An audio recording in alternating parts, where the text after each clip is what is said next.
Assalamualaikum warahmatullahi wabarakatuh. Di sini kami akan memaparkan materi tentang konseling realitas, tugas dari mata kuliah BK Individual, dosen pengampu Dr. Sulistiana SPD MPD dan Ahmad Sugianto SPD MPD. Sebelum masuk pada materi yang pertama, saya akan memperkenalkan keanggotaan kelompok 7, yaitu yang pertama ada Asyura Kamilah dengan NIM 2010 1233 231. Yang kedua ada Ersa Mutia Ardana dengan NIM 2010 1231 212. Yang ketiga ada Kurnia Rabiatul Sugiarto dengan NIM 2010 1233 226. Yang keempat ada Melisa dengan NIM 2010 1232 220. Yang kelima ada Nur Lailatul Rasyidah dengan NIM 2010 1233 2006. Yang terakhir saya sendiri Remerwandi dengan NIM 2010 1232 1001.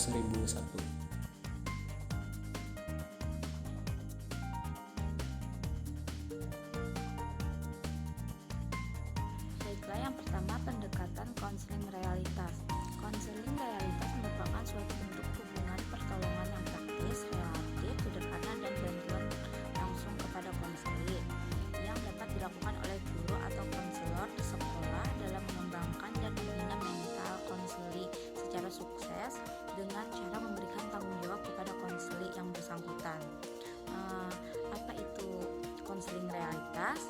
Dalam teori realitas mengingatkan bahwa konselor membantu klien mengeksplorasi keinginan mereka dan berarti bahwa klien menggambarkan arah hidup mereka serta apa yang mereka lakukan saat ini atau bagaimana mereka menghabiskan waktu mereka serta menunjukkan bahwa konselor atau terapis membantu dalam evaluasi diri klien.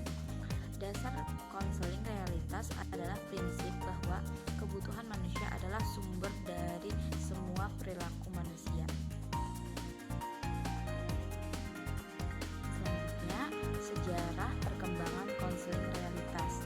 Sejarah perkembangan konseling realitas dicetuskan oleh William Glasser yang lahir pada 1925 dan menghabiskan masa kanak-kanak dan remajanya di Cleveland, Ohio. Pada tahun 1961, Glasser mempublikasikan konsep konseling realitas dalam bukunya yang pertama, Mental Health or Mental Illness. Konsep ini diperluas dan diperbaiki dan disusun pada penerbitan tahun 1965, Reality Therapy, A New Approach to Psychiatry. Tidak lama setelah penerbitan yang kedua ini, Glasser membuka Institute of Reality Therapy yang digunakan untuk melatih profesi-profesi layanan kemanusiaan.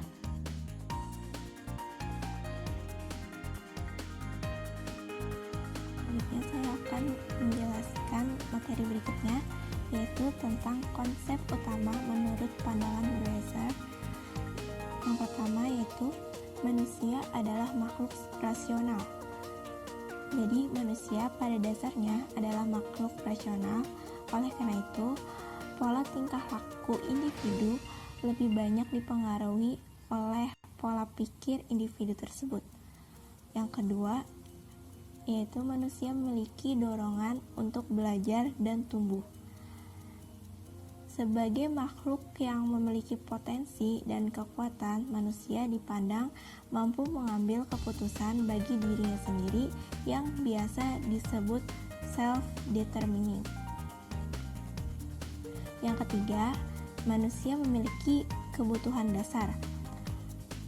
Glasser lebih memusatkan perhatian pada kebutuhan psikologis dasar yang penting, yaitu kebutuhan cinta mencintai dan kebutuhan akan kebergunaan diri, merasa dirinya berguna atau berharga. Yang keempat, manusia memerlukan hubungan dengan orang lain.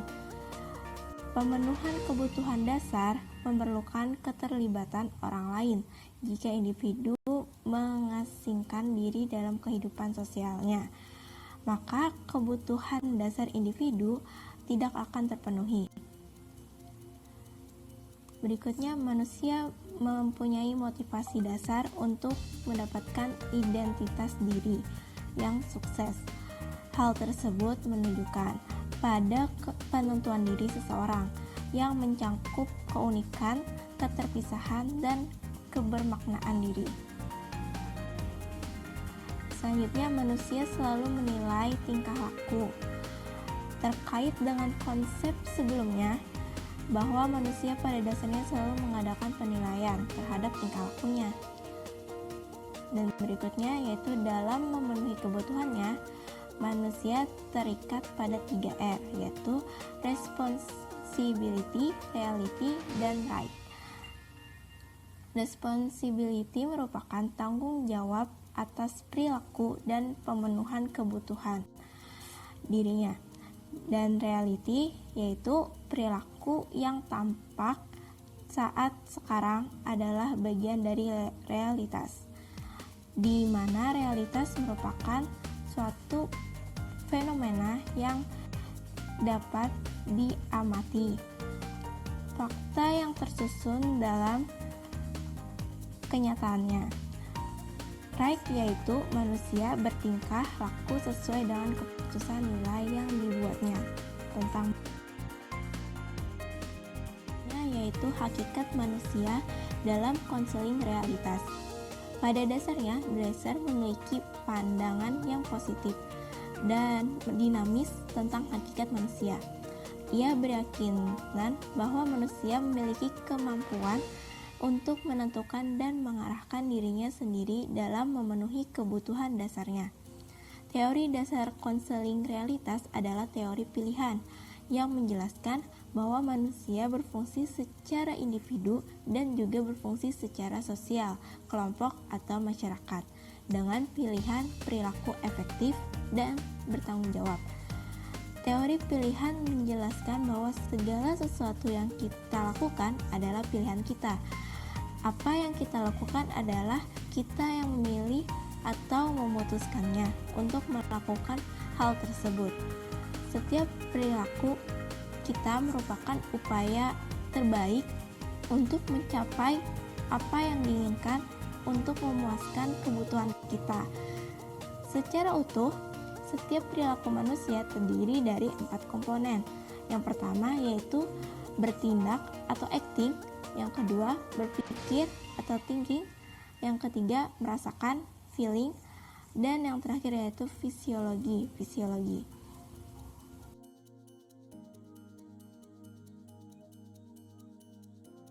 Selanjutnya, saya akan melanjutkan materi perkembangan perilaku dalam konseling realitas yang terbagi menjadi 2, yaitu struktur kepribadian dan pribadi sehat dan bermasalah.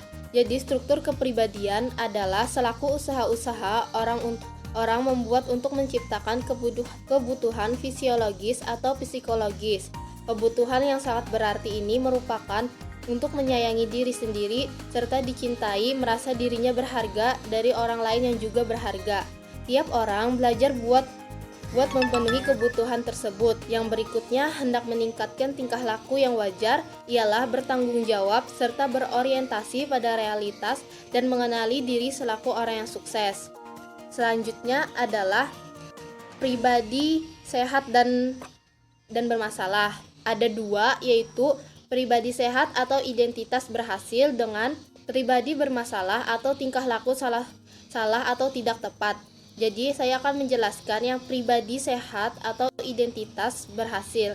Individu disimpulkan mendapatkan bukti dari sukses merupakan individu yang sudah terpenuhi kebutuhannya sehingga bisa memerintah kehidupannya sendiri memakai prinsip 3R, yaitu right, responsibility, dan realita. Yang maksudnya individu dalam memenuhi kebutuhan fisiologis serta psikologi wajib menekuni yang benar, bertingkah laku secara bertanggung jawab, serta menguasai dan mengalami realitas. Yang kedua, pribadi bermasalah atau tingkah laku salah satu tingkah laku salah atau tidak tepat, yang dimana individu ini disimpulkan mendapatkan bukti diri gagal ketika individu gagal memenuhi salah satu ataupun seluruh kebutuhan dasar serta gagal ikut serta dengan orang lain selaku prasyarat biologis memuaskan kebutuhan dasar. Lalu materi yang selanjutnya adalah hakikat konseling realitas. Hakikat konseling realitas merupakan menolong orang untuk menggapai otonomi. Otonomi ialah kondisi yang menimbulkan orang sanggup membebaskan sokongan area serta menggantikannya dengan sokongan individu ataupun diri sendiri dari dalam internal. Kriteria konseling yang sukses tergantung pada tujuan yang ditetapkan oleh konseli. Kondisi pengubahan konseling realita. Menurut Glasser, bentuk dari perilaku yang tidak tepat disebabkan karena ketidakmampuannya dalam memuaskan kebutuhannya. Akibatnya kehilangan sentuhan dengan realitas objek. Dia tidak dapat melihat sesuatu sesuai dengan realitasnya, tidak dapat melihat sesuatu sesuai dengan realitasnya, tidak dapat melakukan atas dasar kebenaran, tanggung jawab, dan realitas. Realitas tidak menghubungkan perilaku manusia dengan gejala abnormalitas. Perilaku bermasalah dapat disepadankan dengan istilah identitas kegagalan. Identitas kegagalan ditandai dengan keterasingan, penolakan diri, dan irasionalitas. Perilakunya kaku, tidak objektif, lemah, tidak bertanggung jawab, kurang percaya diri, dan menolak kenyataan. Selanjutnya ada mekanisme pengubahan konseling realitas. Mekanisme kegiatan konseling realitas menggunakan akronim WDEP, When, Doing, Evaluation, dan Planning untuk menggambarkan prosedur kunci yang dapat diterapkan dalam praktik konseling kelompok realitas. Thomson mengemukakan beberapa tahapan dalam konseling realitas. Yang pertama, konselor menunjukkan keterlibatan dengan konseli. Pada tahap ini, konselor mengawali pertemuan dengan bersikap otentik, hangat, menaruh perhatian pada hubungan yang sedang dibangun. Konselor harus dapat melibatkan diri pada konseli dengan memperlihatkan sikap ramah dan hangat. Kedua, fokus pada perilaku sekarang. Setelah konseli dapat melibatkan diri pada konselor, maka konselor menanyakan pada konseli apa saja yang dilakukannya sekarang. Tahap kedua ini merupakan eksplorasi diri bagi konseli. Ketiga, mengeksplorasi total behavior konseli. Menanyakan apa yang dilakukan konseli, yaitu konselor menanyakan secara spesifik apa saja yang dilakukan konseli, cara pandang dalam konseling realita, akar permasalahan konseli bersumber pada perilakunya, bukan pada perasaannya. Keempat, konseli menilai diri sendiri atau melakukan evaluasi. Memasuki tahap keempat, konselor menanyakan kepada konseli apakah pilihan perilakunya untuk tidak menilai benar atau salah perilaku konseli, tetapi membimbing konseli untuk menilai perilakunya saat ini. Beri kesempatan kepada konseli untuk mengevaluasi. Kekurangan 1. Teori ini mengabaikan tentang intelijensi manusia, perbedaan individu, dan faktor genetik lain. 2. Dalam konseling kurang menekankan hubungan baik antar konselor dan konseli, hanya sekedarnya. 3. Pemberian reinforcement jika tidak tepat dapat mengakibatkan kecanduan atau ketergantungan. 4. Tidak memperhatikan dinamika alam bawah sadar manusia. Adapun kelebihannya yaitu yang pertama ada jangka waktu terapi relatif pendek, yang kedua ada asumsi mengenai tingkah laku merupakan hasil belajar, yang ketiga ada praktis, mudah dilaksanakan dan tidak memerlukan pengetahuan tentang diagnosis. Yang keempat ada asumsi mengenai kepribadian dipengaruhi oleh lingkungan dan kematangan. Dan kesimpulannya, konseling realitas merupakan suatu bentuk hubungan pertolongan yang praktis, relatif sederhana, dan bantuan langsung kepada konseli yang dapat dilakukan oleh guru atau konselor di sekolah dalam mengembangkan dan membina mental konseli secara sukses dengan cara memberikan tanggung jawab kepada konseli yang bersangkutan. Teori realitas adalah dasar teoritis untuk terapi realitas dan dibangun di atas prinsip-prinsip yang menekan motivasi saat ini untuk pilihan dan perubahan manusia. Untuk membantu klien membuat perubahan seperti itu, Konselor memusatkan perhatian pada pilihan-pilihan realistis, terutama menyentuh hubungan antar umat manusia. Terima kasih, sekian dari hasil presentasi kelompok 7.